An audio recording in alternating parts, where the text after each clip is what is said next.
Hello दोस्तों, नमस्ते, जय माता दी।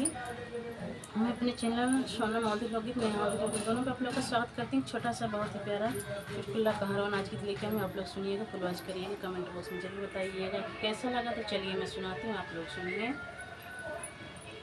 ननद चली गवने बाली उमर में, ननद चली गवने बाली उमर में, बाली उमर में, ओ बाली उमर में, बाली उमर में, हो बाली उमर में, ननद चली गवने बाली उमर में, ननद चली गवने बाली उमर में, ननदी का डोलेवा बगियावा में उतरे, ननदी का डोलेवा बगियावा में उतरे, तोड़ा न लगी अमावा बाली उमर में, तोड़ा न लगी अमावा बाली उमर में, ननद चली गवने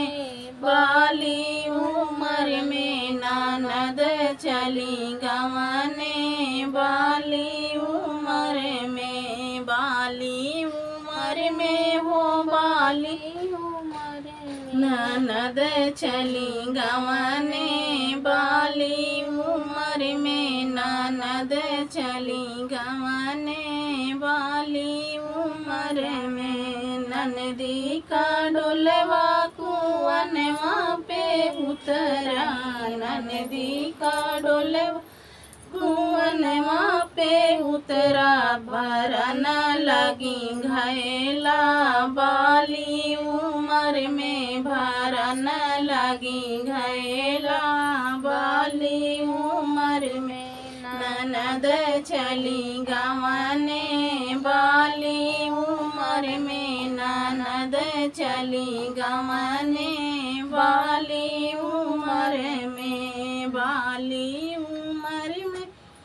बाली उमर में, बाली उमर में, हो बाली उमर में, ननद चली गवने बाली उमर में, ननद चली गवने बाली उमर में, ननदी का डोलवा महलिया पे उतरा, ननदी का डोलवा महलिया में उतरा, सुतन लगी से जिया बाली उमर में, सुतन लगी से जिया बाली उमर में, ननद चली गवने बाली उमर में, ननद चली गवने बाली उमर में, बाली उमर में, हो बाली उमर में, बाली उमर में, हो बाली उमर में, ननद चली गवने बाली उमर में, ननद चली गवने बाली उमर में।